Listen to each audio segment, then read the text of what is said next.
Good morning, good morning, good morning, morning devotion family. Good morning church family, magandang umaga sa inyong lahat ng nakikinig sa atin dito sa Southern California. Good morning, good morning. Happy Memorial Day to everyone. Magandang Lunes ng umaga. Ating mga nagagandahang kapatid sa Panginoon, nagpopogian ng mga kapatid natin. Good morning, good morning. Mga kapatid natin dyan sa Pilipinas, magandang gabi po. Sa ating kapatid sa Middle East, sa Hong Kong, mga kapatid nating OFW dyan sa Europe, sa Italy, sa France, at sa Ireland. Magandang araw po sa ating lahat. Dan sa mga kapatid natin sa Alaska, sa Canada, Australia, good morning, good morning. We are blessed by God. Amen and amen and amen. Truly, we are indeed blessed by a beautiful Monday morning, the very first day of the day, at napakaraming mga nagpapahinga ng mga kapatid natin habang makikinig ng morning devotion. You deserve it. Mag-enjoy. Good afternoon po dito sa Germany. Good morning kay Sister Andrea Marino Menzel.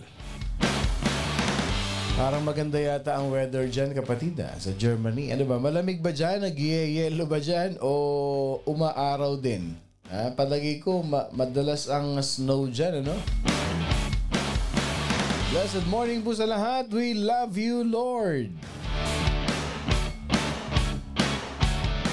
Mapapasarap na naman ang kwentuhan natin ngayon habang tayo'y nagkakape. At napakaganda ng ating pag-uusapan ngayong umaga na ito, mga kapatid. We are gonna hear a very powerful lesson learning from the Bible. Isang verse lang tayo ngayon, mga kapatid, but it will really give a very big impact in our life. At abangan nyo yan, malapit na. Nagpapasalamat po ako sa ating victorious grand opening celebration ng ating HCBC Carson Church yesterday. Salamat po sa support ng ating West Covina family. Salamat sa support ng ating morning devotion family. Talagang all the way, nag-Uber pa talaga si Sister Elma Florendo just to attend our worship service. Hindi biro yun, layo nung kanyang tinravel. But sabi nga niya, pagdating daw sa Panginoon, walang malayo. Lahat yan malapit. Amen. Kindly share our morning devotion to our friends and family. Share po natin ito because today is going to be a very memorable, not only Memorial Day, pero maganda yung ating matututunan ngayong araw na ito. Those of you who were not able to attend our worship service yesterday, you can follow our page, ang ating Facebook page, HCBC Carson.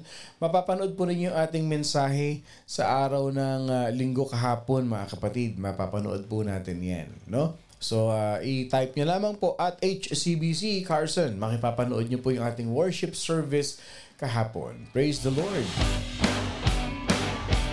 God is good all the time, and all the time, God is good. Okay, announcement po.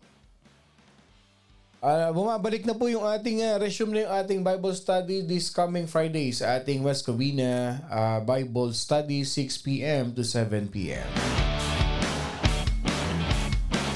I'd like also to thank yung ating mga pamilya dyan sa LA, Glendale na umattend sa atin, especially yung family nila Kuya Ray Gabriel na nakita-kita ulit tayo kahapon sa ating grand opening. We are so blessed to have you, mga kapatid.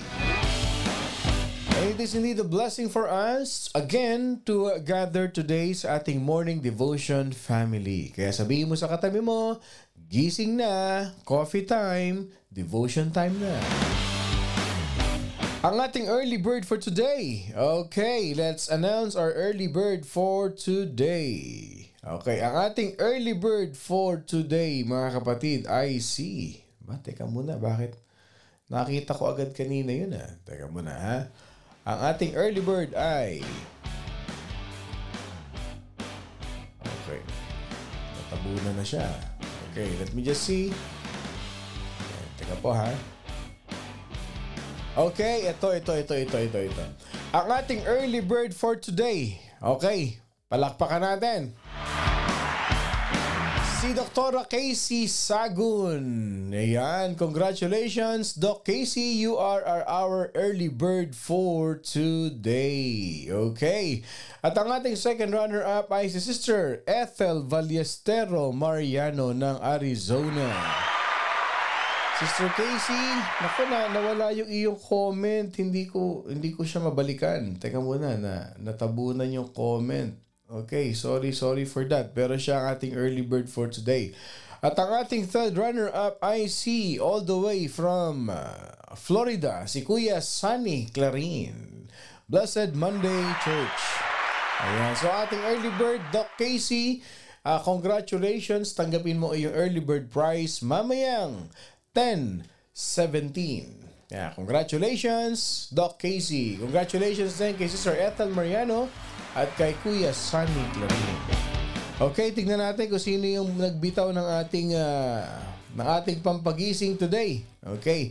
Oh, before anything else, I would like to greet a happy birthday to those who are celebrating their birthdays today. Ayan, happy birthday sa inyo.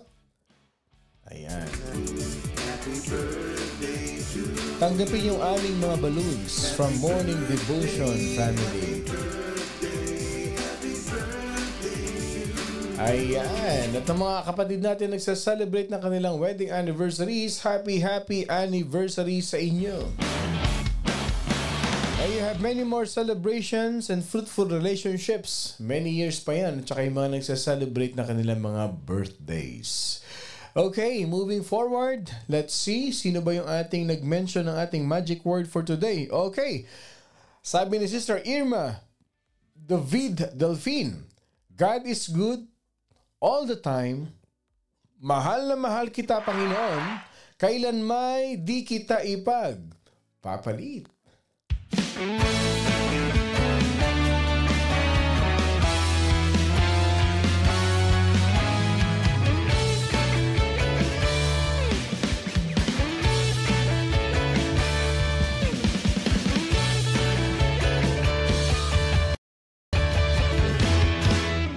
Mahal na mahal kita, Panginoon. Mahal na mahal kita, Panginoon.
na mahal kita, Panginoon. Yes, Lord, we love you so much.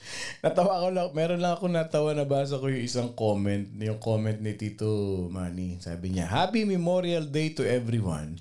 Before you do your shopping, let us all hear the word of God. Thank you, Tito Manny.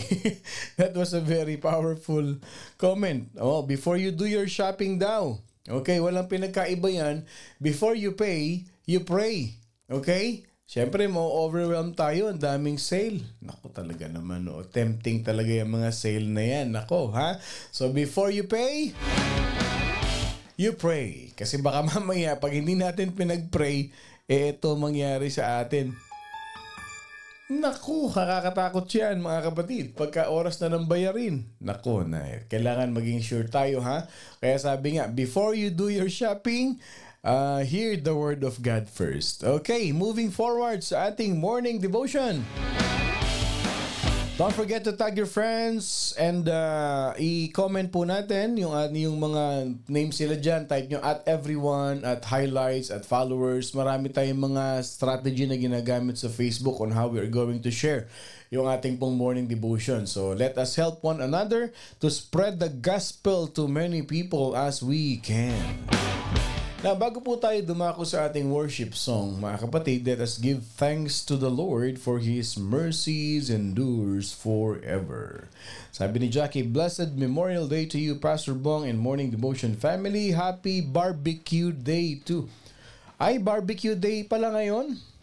Nako, baka naman.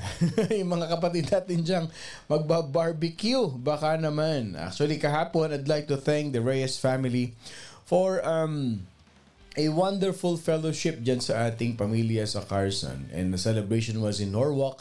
Napakaganda ng aming sharing kagabi. It is really very powerful, ano? That is how the body of Christ, when dwells together, napakasarap ng feeling, refreshing, kahit na gabihin kayo sa pag-uusap. Pag ang pinag-uusapan talaga ninyo si Jesus Christ, hindi tayo napapagod dyan. Hindi tayo mapapagod. Amen to that. Amen to that. Okay, kindly type in the comments section, kay Lord, walang sukuan. Ayan, happy barbecue sa lahat. Okay, sige po. As we sing the worship song, let us type in the comment section whatever prayer request that we want to request, and we're gonna pray for it. At dadako na tayo sa ating word for today. Sige po, let us all come to worship our living God.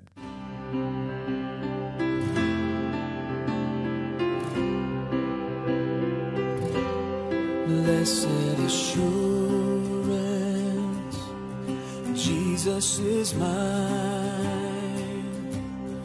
Oh, what a foretaste of glory divine, heir of salvation, purchase of God, born of His Spirit, washed in His blood. This is my story, this is my song, praising my Savior all the day long. This is my story, this is my song, praising my Savior all the day long.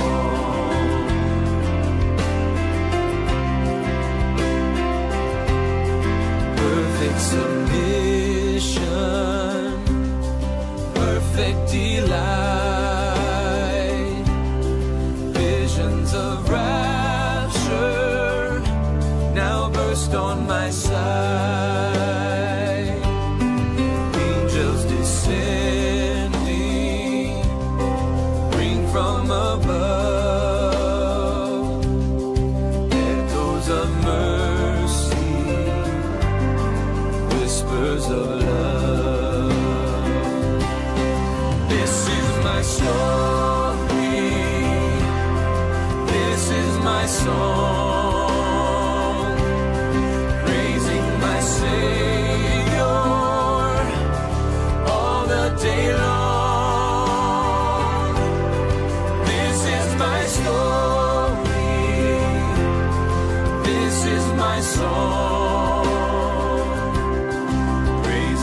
my Savior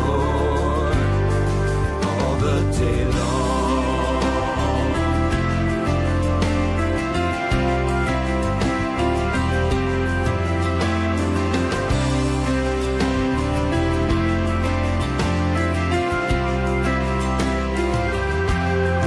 Perfect submission, all is at rest. I and my Savior am happy and blessed, watching and waiting, looking above, filled with His goodness, lost in His love. This is my story, this is my song, praising my Savior all the day long. This is my story, this is my song, praising my Savior all the day long, praising my Savior all the day long.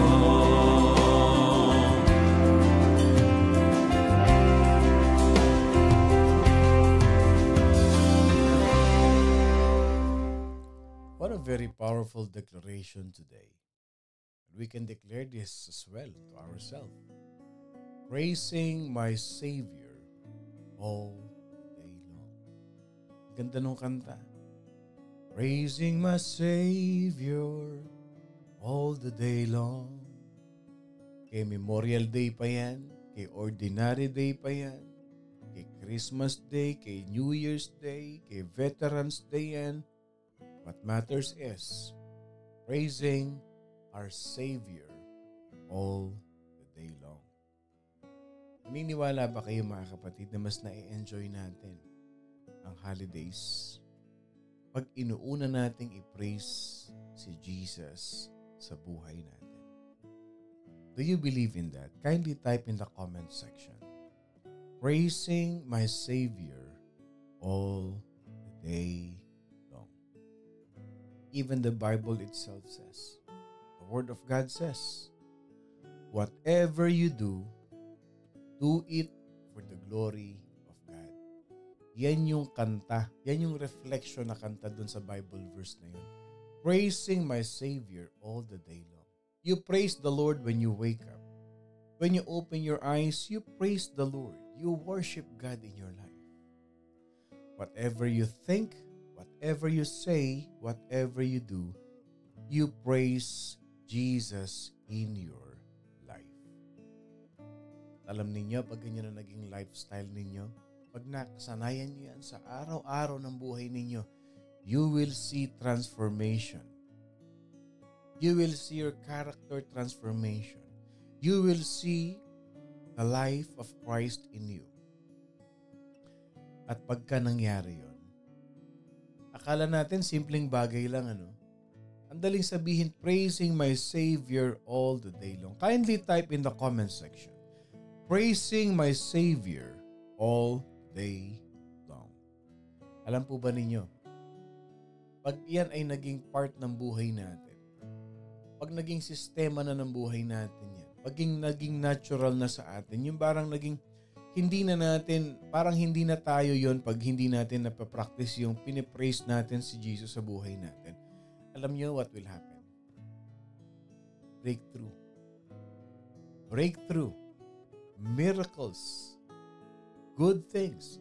Best things will happen in your life. I'm not joking. Hindi po ito biro. Totoo po ito. When you praise the Lord in your life every day, the way you speak, you praise the Lord. Magiging maingat ka sa pananalita mo. The way you think, hindi ka na mapag-isip ng masama kasi you are praising my Savior, praising Jesus the way you think. And the way you live, you praise Jesus all the day long, isang word lang yan. You are becoming obedient to God. And when you become obedient to God, blessings overflows in your life. Kindly type in the comment section, praising my Savior all the day long. Sabi ng kapatid natin, buhay ko na ang purihin ka, Panginoon. Yun ang maging buhay natin. Yung purihin natin ng Panginoon Diyos sa buhay natin. Huwag lang nating sabihin that we believe in Jesus. Huwag lang nating sabihin that I love Jesus. But let us also praise Jesus all the day long in our life.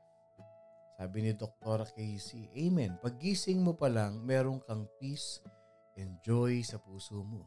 Thank you, Lord, for giving us a heart of worship. Huwag tayong magsasawa. Huwag tayong magsasawa. Praising our Savior all the day long. Ready na kayo? Let us pray. Heavenly Father, we praise you.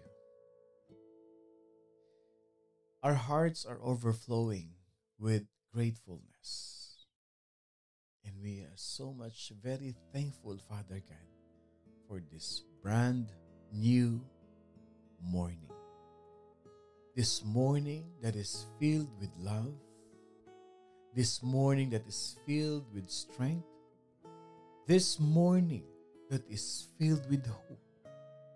Filled with grace, filled with mercy, and filled with blessings and favor and provision that comes from you alone. And most especially, Father God, this morning that is so peaceful in our heart. Lord, ang sarap ng pakiramdam na dati nagkakaroon ng mga ganitong holidays and we are somewhere doing some things that is unpleasing to your sight. Pero Lord, ito yung umaga na inuna ka namin sa buhay namin kasi excited kami, Panginoon, kung ano yung sasabihin mo sa amin. That every day is a transformation day, not only a holiday, but every day you are transforming our life, our thoughts, our lips into a new creation. Salamat, Panginoon, hindi mo kami sinukuan. Salamat, Panginoon, hindi mo kami binitawan. Salamat, Panginoon, sa iyong pagmamahal. Na ngayon, magkaroon man ng mga holidays, Lord, inuuna ka namin. At hindi ka lang namin inuuna, Panginoon. We praise you all the day long. Lord, thank you for teaching us to obey your words. Thank you, Lord God, for the seed that is now nurturing in our hearts. At yun, Panginoon, ay yung Word of God. Lord, yun po yung mga salita mo na naririnig namin every day, every morning, every Sunday. At Lord, nagiging mabuting tao na ang bawat isa. Nagiging mabuting magulang, nagiging mabuting kapatid, nagiging mabuting Kristiyano ang bawat isa, Panginoon. Salamat po. Because you are always there in every step of the way. At higit sa lahat, Panginoon, nagiging prayerful kami. Salamat. It is all by your grace. Lord, sa umagang ito, tinataas po namin ang mga kapatid naming nahihirapan sa buhay. Saan man sila naroon, saan bansa man sila naninirahan, Panginoon.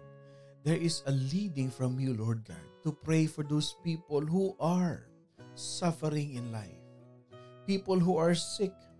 People, Lord God, who are experiencing financial difficulties in life. Lord, may you touch them. May your power, Lord God, move in their life. May mga kapatid kami, Panginoon, na nag-struggle sa kanilang business.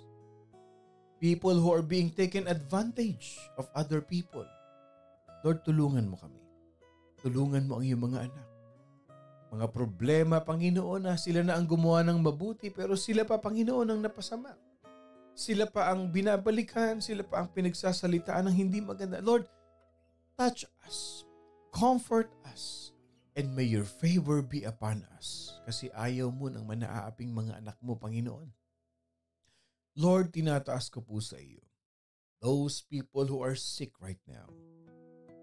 We entrust you, we surrender to you the healing, Lord God, of Joshua Nola. The strength that comes from you. The healing for Gina Marie Conejero. The healing for Sister Dina. The healing for Kim Harold. At ganon din, Panginoon Diyos, kay Rodolfo Cabral, Panginoon ng Pilipinas. Sino man sa amin na may pinagpe-pray, Lord, na may sakit sa pamilya namin, Lord, touch us, touch them, heal them, and restore them. Mga kapatid namin, Lord, na nahihirapan financially, looking for a job, looking for a new job, looking for a better job, looking for every opportunity to earn, to have a job, to support their family, Lord, you are our Jehovah Jireh, our God who supplies all our needs according to your riches in heaven. You are our Jehovah Jireh, our Jehovah Rapha, our Jehovah Shammah, our Jehovah Nisi. Lord, we love you, we honor you, and we praise you all the day long. Pag inuna ka namin, Panginoon, inuuna mo rin ang pangangailangan namin. Lord, we pray for the tenants of Brother June Teves, Panginoon. May your restoration for their properties and their house, Lord God, be upon them. And may your spirit move in their life. May you give them that peace that this world cannot give. Lord, salamat po sa morning devotion. Wherever we are, mga kapatid namin sa Germany, mga kapatid namin sa Europe, Lord God. Lord, bless all of us here today. Whatever is the desires of our heart, Lord God, pinubuhos mo na po ang iyong provision, ang iyong favor. Let your mighty spirit, let the power of the Holy Spirit rule our life. We receive this, Lord God, your provision, your favor, and your blessing. Excited kami, Panginoon, because the best is coming to us. We love you, we honor you, and may we enjoy, Panginoon, itong holiday na ito with our family. As we pray all of these things in the name of the Father, the Son, and of the Holy Spirit, in Jesus' mighty name, this is our prayer. And all God's people say, Amen and Amen.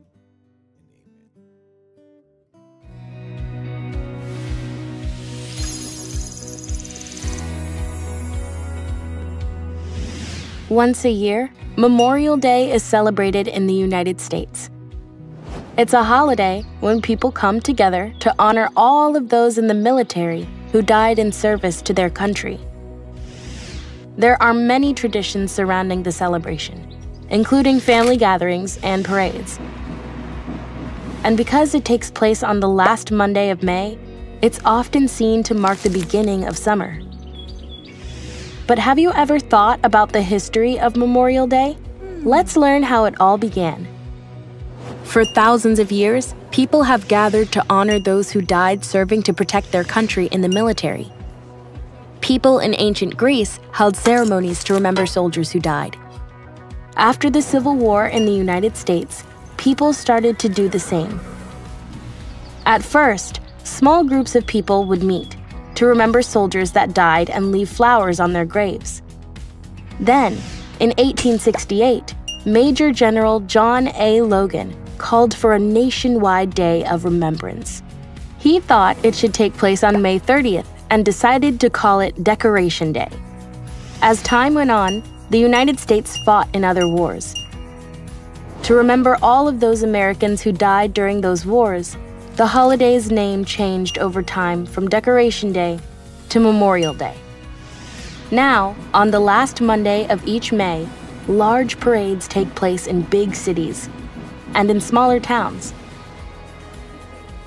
Many veterans attend wearing their military uniforms and medals. The President of the United States lays a wreath at the tomb of the unknown soldier at Washington's Arlington National Cemetery.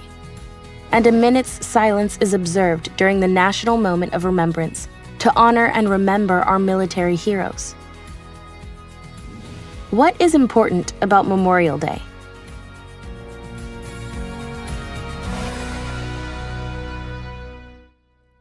Wow. pala yun, ano? Yeah. In honor of those people who fought for our freedom. Yung Memorial Day, mga tao na yun. Dapat pala ang Pilipinas, meron ding Memorial Day tayo.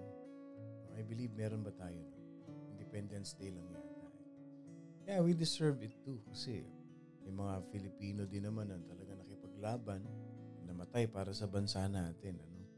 And in behalf of Morning Devotion family, kung sino man sa atin dito yung may mga family, members of the family na merong naging sundalo, Navy, Army ng United States of America, we give commendations and compliments and honor to those families na meron tayo niyan. No? Happy Memorial Day to all of us. However, the thing that we're gonna... Alam nyo, meron ding Memorial Day sa Bible. Exodus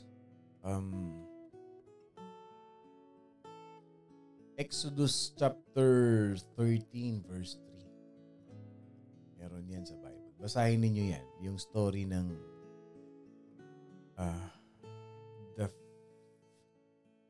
the Feast of the Unleavened Bread. Yan. Sabi ni Moses sa Exodus 13:3, remember this day. Yan. Nung sila lumabas sa Egypt. Okay? Yan ang Memorial Day ng Bible. Exodus 13 verse 3. Okay, actually in 13 yung buong 30 na yun. Basahin niyo yan. Napaka-powerful yan. The thing that we're gonna learn today is part of our life principle. Okay? Ano yun? Ito, tignan ninyo ha. Okay. Let me just show it on screen. Okay. Alam nyo, marami dito nagtatanong marami sa atin dito. Hindi ito mauunawaan talaga pag hindi natin itinuro ito dito sa morning devotion. Okay. So, i-screenshot nyo ito at ito ang sinasabi ni Lord sa atin ngayon. God does not require us to understand His will. Just obey it, even if it seems unreasonable. Again, God does not require us to understand His will.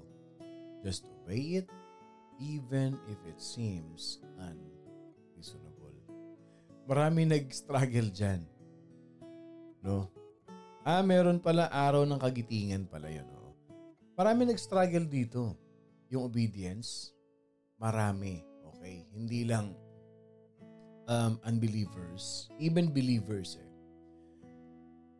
Sabi nung ating life principle, God does not require us to understand His will. Hindi. Minsan talaga may mga pangyayari sa buhay natin na parang ang hirap intindihin bakit nangyayari, bakit inalaw ni Lord. Pero sabi ni Lord, just obey it. Even if it seems unreasonable. Ano ang foundational verse natin yan? Ito, buksan niyo yung inyong Bible. Sa Joshua. Okay? Joshua chapter 3 verse 8. Flash ko lang sa screen para makita natin na malinaw. Joshua chapter 3 verse 8. Ito yung storya na kung saan dala-dala nila Joshua yung Ark of the Covenant. Tapos tatawid sila dun sa Jordan River. Okay? So, yung point na kasama ni Joshua yung kanyang mga leaders, yung mga elders niya, malaki yung baha dun sa Jordan River. Pero ito ang sabi ni Lord sa kanya. Sabi ni Joshua, anong gagawin namin? Ang laki ng baha, hindi kami makakatawid. Okay? At dala-dala namin yung Ark of the Covenant. And here is our foundational verse. Sabi ni Lord kay Joshua, you shall command the priest who bear the Ark of the Covenant, saying, when you have come to the edge of the water of the Jordan, you shall stand in the Jordan. Listen to this. You shall command the priest who bear the Ark of the Covenant, saying, when you have come to the edge of the water of Jordan, you shall stand in the Jordan. It is a command from the Lord. Pag dumating na kayo doon sa dulo, okay, ng Jordan River, malalampasan niyo yan. At anong ginawa ni Lord? Alam niyo kung anong sunod dyan? Sabi ni Lord kay Joshua, sabihin mo sa mga leader mo, okay? Sabihin mo sa mga priest, yung mga bearer, yung mga nagbibitbit ng Ark of the Covenant, itapak nila yung paa nila sa tubig. Ang ginawa ni Lord dito, hindi muna niya hinati yung tubig para makadaan sila. God commands them and God wants them to practice obedience to God. Pwede naman sabihin ng mga priest, teka muna, bago kami umapak, bakit hindi nyo muna hatiin yung tubig? Ang laki ng baha. Baka mamaya pag apak namin, malalim pala yan, malunod kami. Lumubog kami dyan. Sabi ni Lord ganito, hindi. Utusan mo sila na iapak nila yung paa nila sa tubig. Sometimes ganun tayo. When God is leading us to do something, parang naghesitant tayong sumunod. Parang sinasabi natin, teka muna Lord. Nasa kalagitnaan nga ako ng problema ko . Nangyayari nga ito Lord . Parang sinasabi mo kay Lord ganito, Lord, alam mo ba yung sinasabi mo? They can say that to God. Sabi niya, Lord, alam mo ba yung sinasabi mo? Alam mo ba, ito yung baha, ito yung tubig. How can we step on it if the water is still there and the water is keep on rising? Tumataas ito. Pero sabi ni Lord kay, sabihin mo iapak nila. The moment that they step their foot on the water subsided, nahati yung tubig, and they were able to cross the Jordan River. Ito na tayo, ha? Do you often find yourself wondering why God does not answer your prayers? Or why, despite of your best efforts, yung circumstances ng buhay mo is still not working out? Nagtataka ka ba na ginagawa mo naman yung dapat? And you are so convinced na enough yung ginawa mo, more than enough yung ginawa mo, ginagawa mo, pero bakit parang hindi nasasagot yung panalangin mo?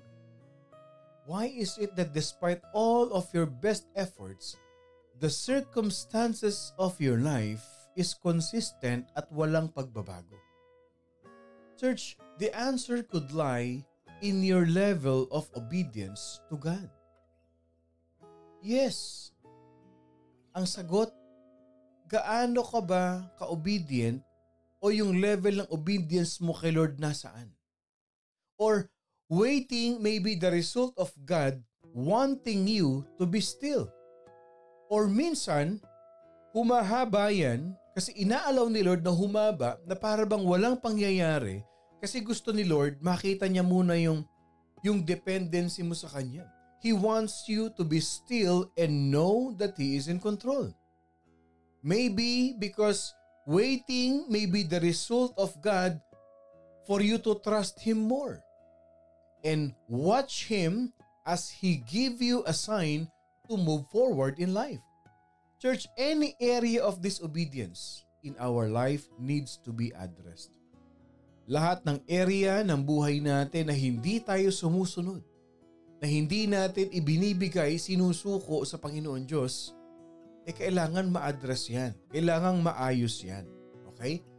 Ito ang dahilan. Sin prevents us from experiencing the best of God. Perhaps God has asked something of you, and in response, it's either you ignored the Word of God or you only done a part of it what He is asking you. Sabi ni Lord ganito, okay, I want you to obey with me 100%. Which is totally, yan ang gusto ni Lord. 100% ang obedience natin sa Kanya. Pero ang tanong, did you really obey God 100%? Sabi ni Lord, isuko mo na yung bagay na yan sa akin. I want you to surrender that part of your life in me so that I can move powerfully in your life. Pero ayaw mong bitawan. Ayaw mong iwan. Ayaw mong alisin sa buhay mo. Parang sinasabi mo, Lord, ito na nga lang . hindi mo pa itira sa akin ito? Lord, ito na nga lang yung isang nagpapasaya sa akin. No, dapat ganito eh. Lord, ikaw lang ang talagang nagpapasaya sa akin. Jesus minus Jesus plus nothing. Only Jesus alone. Dapat siya lang eh. You don't ignore the Word of God. You don't do only a part of what He is asking you. Ang tawag dito, true obedience to God. Because true obedience to God means doing what He says, when He says it, how He says it, and it should be done. Yan ang true obedience kay Lord.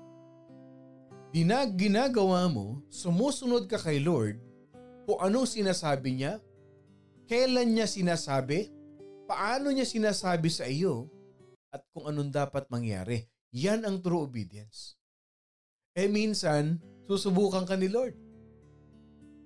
Yung kakausapin ka niya in the midst of something, in the midst of frustration, in the midst of happiness, in the midst of joy, in the midst of sad, titignan ni Lord kung talagang susunod ka sa Kanya. No? And God will speak to you whenever He wants. Akala mo, seasonal ang pagkakausap sa Lord, hindi mo alam, araw-araw ka naman talagang kinakausap ni Lord. Hindi mo lang talaga siya pinakikinggan. Ini-ignore mo lang talaga siya. Church, ganito yan eh. Before you try to make a list of everything that God has ever asked you to do or not to do, you have to consider this. I-consider mo muna to. Minsan, ginagawa ng checklist eh. Ito yung gustong gawin ni Lord. Ito yung ayaw ni Lord na gawin ko. There are things that you are so much aware of what God wants you to do and what God does not want you to do. Okay, i-consider mo muna ito. Okay? Is there any single or is there one particular area in your life in which you struggle to obey the Lord? Yan ang tanungin natin sa sarili natin. Let us ask ourselves, meron bang isang area ng buhay ko where I struggle to obey the Lord in my life? As you read your Bible, that's the reason why I always emphasize this. At sa ating Bible, ating cell group sa Friday cell group, yung Friday morning cell group natin sa Carson, this coming Friday, I'll be there. Okay? I'm going to teach you, magsishare ako dyan ng the importance of reading the Bible. Okay? Kaya kung may kaibigan tayo, invite natin sa ating morning Friday cell group. Okay? So, ibig sabihin, anong area sa buhay mo yung nagsa-struggle ka? Okay? What is that one particular area of your life? The reason why we always read the scripture is because God is continually teaching us and allowing us to see the sin that is capturing our mind. And you shall know the truth, and the truth shall set you free. Does the scripture continually bring a specific sin into your mind? Pinaalalahanan ka ng Biblia na, alam mo yung isang area ng buhay mo na yan, that is wrong. You are living a sinful life. When you go to the scripture, when you read the scripture, when you go to the Lord in prayer, does the same issue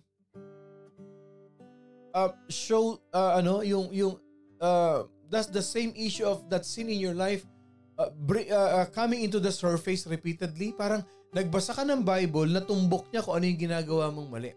And then when you pray, pinakita sa'yo ni Lord na yun pa rin. The same thing na meron ka talagang ginagawang mali. Church, remember this. Morning Devotion family.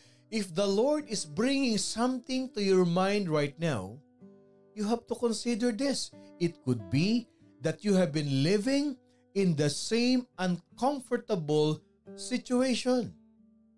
Bakit paulit-ulit na pinakikita ni Lord sa iyo yung isang bagay na yan na alam mo namang mali? Na alam mong may something. Alam mo ang problema sa ating mga tao ganito. Okay, let's be honest.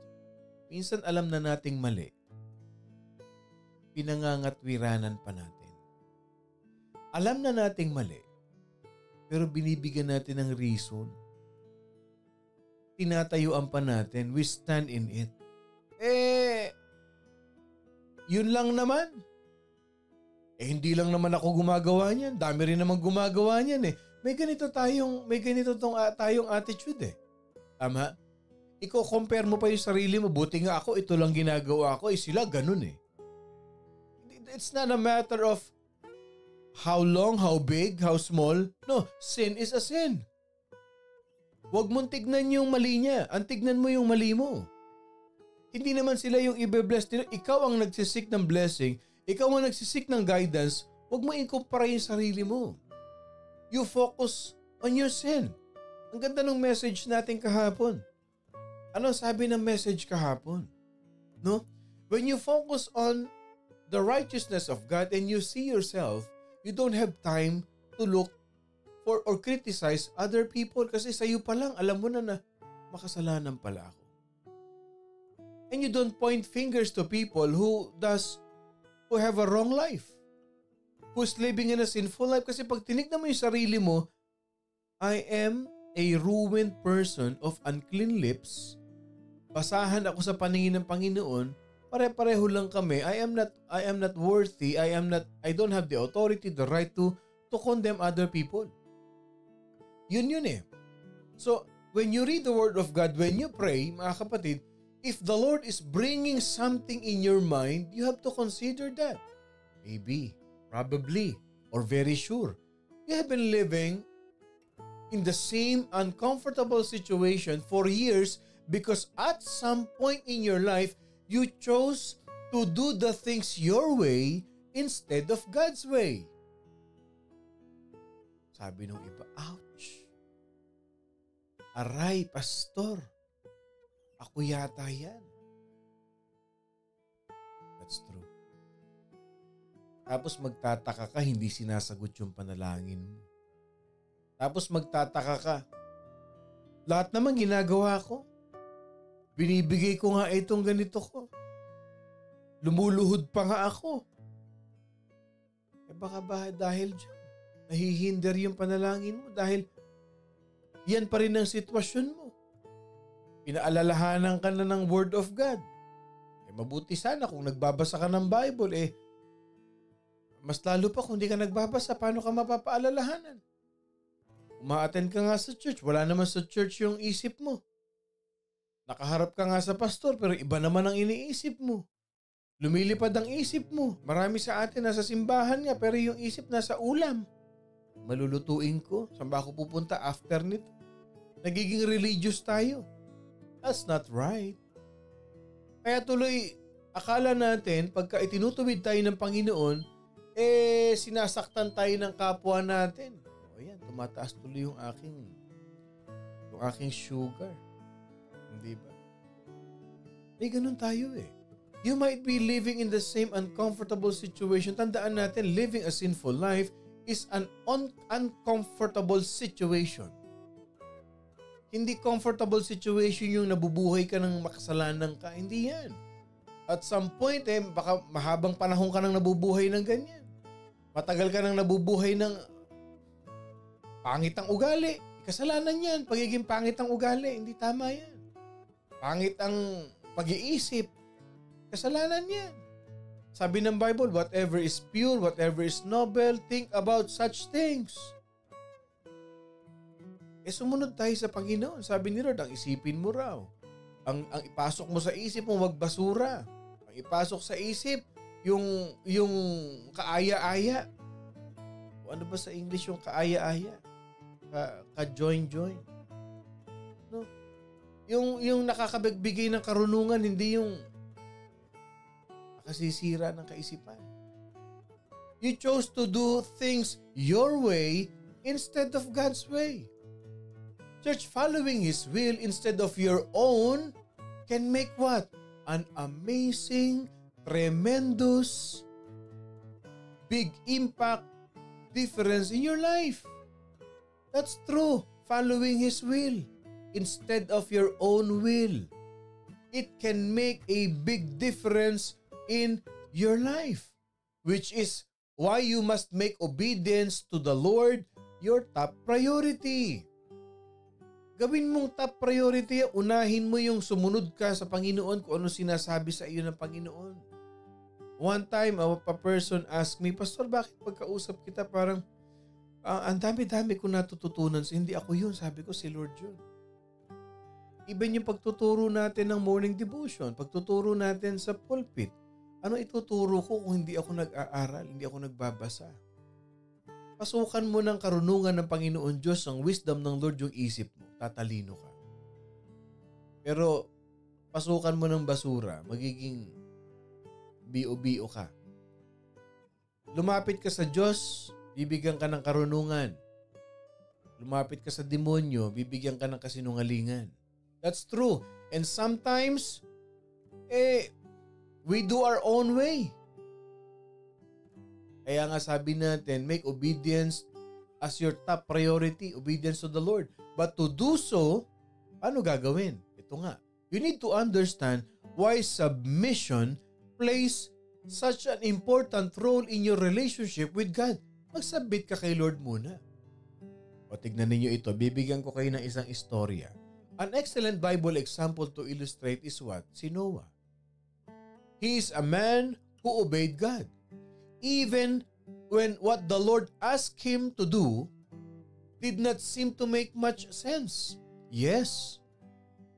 For some people, it is nonsense. For some people, what is this? Are you a crazy family? Because God called this man to build an enormous ark.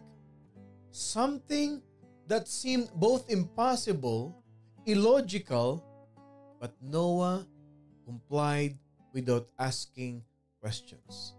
You can see it yourself. Genesis 6 to Genesis 9. Will it always be popular to obey God? No. Will people criticize you if you obey God? Yes. Probably. Will they think that you do some ridiculous things? No doubt. Will they laugh at you? Yes. But think about this. Noah chose to walk with God in the midst of a corrupt society. That's right. The question is this: what kind of society are we living in right now? The same society that they used to live before. We are living in a corrupt society. Kaya pag Christian, many people will laugh at you. Pag Christian, pagtatawanan kanila, tinan mo itong mga born again na ito, mga buang talaga. Abay, pandemic na, praise the Lord pa, pataas-taas pa ng kamay. They will criticize you. They will think that you are doing a ridiculous things. No doubt. Ganyan ang iisipin nila sa atin eh. Pagtatawanan ka ba nila? Yes. Saan ka ba naman nakakita? Ito naman kasi at may mga Christian naman talaga. Isang istorya na isang Kristiyano na sumabit sa jeep sa Pilipinas, unfortunately nakabitaw, bumagsak, talagang committed follower ni Jesus Christ ito. Pagbagsak niya, hindi malang walang galos, walang bagok sa ulo, sumigaw ka agad, hallelujah, praise the Lord. Hindi nila alam kung bakit tayo nag-praise the Lord. It is because we have been protected by the Lord. Akala nila, tinan mo yung taong yan. Talaga ito mga born again na ito. Nahulog na sa jeep, muntik nang mamatay, abay nag-praise the Lord pa, tinaas pa kamay. They will never understand those things. They will laugh at you, yes. Will it always be popular to obey God? No. No, why? You don't seek for the approval of people. Laiting ka man nila. Pangit mag-English niyan. Hindi ganun. Pangit magsalita. Mali-mali. Yes. They will criticize you. But look at this. You please God, not man. In fact, mga kapatid, Noah chose to walk with God. And it had grown so wicked in society that God determined to destroy every living human being on the face of this earth with the exception of one family, Noah's family. Sila lang ang naligtas. We can only imagine what those evil people must have said to Noah as they watch him day after day. Pero eto na. But soon after the raindrops started falling, all the mockings, the criticism, they stopped. Noah obeyed God. Despite what other people thought of him, and what happened? The Lord spared him and his family from the great flood that covered the earth. Alam nyo, if he had listened to those critics, Noah would not have built the ark. Kung nakinig lang siya, oo nga ano ba itong ginagawa natin? Tigilan na nga natin ito. Pinagtatawanan na tayo ng mga tao. And would have been swept away with everyone else kung pinakinggan niya yung mga comment ng mga tao. Yung pagkikriticize ng mga tao, ang pakinggan mo si Lord. Because Noah, he chose to obey God. Regardless of any insults, persecutions, criticism that he had, mga kapatid. Paano natin i-apply sa buhay natin? When we chose the path of obedience, we must be prepared. Pastor, prepared for what? You must be prepared for the negative responses that we will undoubtedly receive. Church, knowing that God has an excellent reason for His command, He will help us in extraordinary ways. Makikita mo, yung pagsunod mo sa Panginoon brings an enormous, tremendous result in your life. Church, we must never focus on critics or even the people who try to distract us from doing God's will. Why? Because the Holy Spirit will enable us to obey every one of God's commandments in our life. And never, ever, ever forget that the Holy Spirit will always direct us in the very best way possible. Therefore, ito na, matatapos na tayo. Whatever the Lord requires of us, whether it will be painful, whether it will be joyful, whether it will be profitable, it may be costly, or reasonable, or unique, remember this, Jesus will give us the ability and the strength to be faithful regardless of what others think or how our circumstances may appear. Ano man yan, masakit man yan, nakakatuwa man yan, reasonable, unreasonable man yan, we must obey. Si Lord mismo ang magbibigay sa atin ng lakas. Regardless kung anong isipin ng iba. Ano man ang nangyayari sa buhay natin, obedience must be a priority in every believer's life. Kindly type in the comment section, I am obedient to God's word. I-declare mo na ngayon yan. Lalong-lalo na yung mga disobedient. Dapat mas capital letter yung ilagay natin. Kung alam mo sa buhay mo na may dinidisobey ka sa mga utos ni Lord sa'yo, if you know that you are becoming or being disobedient to God in some areas of your life, rebuke it right now by typing in the comment section, I am obedient to God. I am obedient to God. I-declare mo na. Huwag mo na lagay na I will be obedient. Huwag na. Baka harangan pa ng demonyo yung will. I-declare mo na I am obedient to God. Kindly type in the comment section, I am obedient to God. O, tinan mo, I am obedient to God's words. I-type natin. Let us declare, let us conquer, let us receive the victory. I-claim mo na kaagad yan. I am obedient to God. I am obedient to God's word. Why? Because it is the only way that you will ever become the person that God wants you to be. And that is the only way that you will ever achieve the things in life that He has so wonderfully prepared for you. It is the Holy Spirit who enables us to walk obediently before the Lord. The strength of the Holy Spirit, the power of the Holy Spirit enable us to walk obediently to the Lord, saying, thank you O sabi ni Mian, I am obedient. Sabi ni Kuya Olan, I am obedient.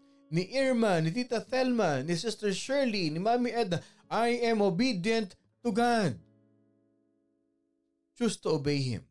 Even if you don't understand why He asks you to do something. Have faith, mga kapatid. Have faith that the instructions of the Lord, the commands of the Lord are for your own good. Nandun ang faith natin. Wala namang ipagagawa si Lord sa iyo na ipapahamak ka. The Lord will never ask you to do something that will put you in trouble. The Lord will not give you a command that will ruin, destroy your family. All the commands of the Lord is for your own benefit, for your own good. Win-to-win situation ka dyan. Napiplease mo si Lord, gumaganda ang buhay mo. Because all the plans of the Lord, sabi nga nung Jeremiah 29:11, pag ulit-ulitin basahin mo, for I know the plans I have for you, declares the Lord, to prosper you, not to harm you, and to give you a future. O sino susundin mo, ikaw o si Lord? In that way, you can become the person that He wants you to be. Gawin mo lang kung anong pinagagawa ni Lord sa iyo. And you will see. Being a servant of God, tandaan nyo ito mga kapatid. At ito ang pinapasa ko sa mga leader natin, and you know it by heart. People can mock, okay, your education. People can mock your life. People can insult you, can mock you the way you talk. Yes, but they cannot mock your anointing. Alam niyo mga kapatid, yan ang importante sa buhay. The very truth that whenever you speak, you give life, that is anointing. Yung pag nakakausap ka ng mga tao na bibigyan mo sila ng buhay, yan ang anointing. And how can you keep that anointing? Become an obedient person to God. Lagi kang sumunod kay Lord. Ingatan mo yung anointing mo. In that way, when you are becoming more obedient and obedient to God every day, you can become the person that He wants you to be. When you do the work that He desires for you to do. In that way, when you become obedient to God, you will bear the fruit that He enables you to bear. When you become obedient to God, you will receive all the blessings that He has prepared for you. Amen to that. Amen to that, and amen to that. It's not the other way around. It's not blessings, then after obedience, then obedience follows. No. Obedient first, then blessings follow. Anong klaseng blessing? O baka may mag-iisip na naman, ito si Pastor Bong, puro blessing. Yung bang panibagong buhay? Yung bang a changed life? Isn't it a blessing? Di lang naman pera yung blessing. Yung gumaling ka, o naging obedient ka kay Lord, sinunod mo si Lord, nag-devotion ka, nag-pray ka, yung faith mo nilagay mo kay Lord, mas nagkaroon ka ng quiet time, pinagaling ka ni Lord. Yun. Obedience, blessings follow. That's the reality of obedience. O ngayon, yung tinype mo dyan na, I am obedient to God, live for it. Live a life of obedience to God. And you will see. Sabi nga ni Lord, live and you will see. O yun na yun. No? My prayer and my desire is we have learned a very powerful lesson. Practical application sa buhay natin yan. Pagka tayo nasaan man, nagkakaroon tayo ng time na, anong tawag doon? Magmuni-muni sa buhay natin. Tanungin natin si Lord, magpagkwentuhan tayo sa Panginoon. Lord, may prayer ako, tagal na nito. Bakit kaya hindi nangyayari? Sayang mo yung Bible mo, mag-pray ka. O anak, ito kasi hindi mo inaalis yan. Tanggalin mo na yan. Makikita mo, yan yung nagbablock doon sa binubuhos kong blessing sa iyo. Yan yung nagbablock kaya hindi ka makapag-serve sa akin. Yan yung nagbablock kaya tuloy na didisiplina ka. Alisin mo yan. Yan ang sinasabi nila. At nung tinanggal mo yung bara, ayun na. Nag-flow na. That's how it is. Become obedient. Surrender, submit to the will of God, not your will. Teka na, manalangin tayo. Excited na yung ibang mag-barbecue. Iba nagpaparingas na ng kanilang mga uling-uling dyan. Again, baka naman. Pray tayo. Heavenly Father, we thank you for teaching us a very powerful revelation that obedience unto your words, unto your will, produces a tremendous direction, difference in our life. Marami kaming natutunan, Panginoon. We've learned a lot today. We've learned to evaluate ourselves. If there's any area in our life, Lord God, na hindi pa namin sinusurrender sa iyo, Lord, thank you. Ginising mo kami. Pinaalalahanan mo kami. Sa araw na ito, Panginoon, isinusuko namin ito sa iyo. Sinusurrender namin ito sa iyo, Panginoon. Teach us. Help us. Holy Spirit, guide us. Holy Spirit, Lord, be the ruler of our life. Not my will, but your will be done in my life. Gusto ko nang makalaya, Panginoon, for so many chains, bondages of sin in my life. But today, I surrender to you. We cannot do it on our own. But with you, nothing is impossible. Pagpalain mo, Panginoon, ang morning devotion family. Help us, Lord God, to become an obedient followers, believers of you, Jesus Christ. May we enjoy the rest of this holiday, Panginoon. Ang Memorial Day, ma-enjoy namin sa aming family. We give you all the glory and the honor and the highest praise. And may you bless each and every one of us, declaring the blessing of provision of finances to each and every one of us. Pinagpe-pray namin ng mga may business dito, Panginoon Diyos. Pagpalain mo po. Pinagpe-pray namin, kiniklaim na namin that all the sick has been healed and all the relationship has been restored. In Jesus' mighty name, this is our prayer. And all God's people say, Amen and Amen and Amen. Magandang umaga sa inyong lahat. And again, Happy Memorial Day to each and every one of you. Ako po muli si Pastor Bong, bumabati na isang mapagpalang Blessed Monday morning sa ating lahat. Lagi niyong tatandaan, always be obedient to God. At wag na wag kakalimutan, we are blessed by God. I love you all, mga kapatid, with the love of the Lord. Traveling mercy be upon you. Enjoy your fellowship with your family. Happy Memorial Day once again to each and every one.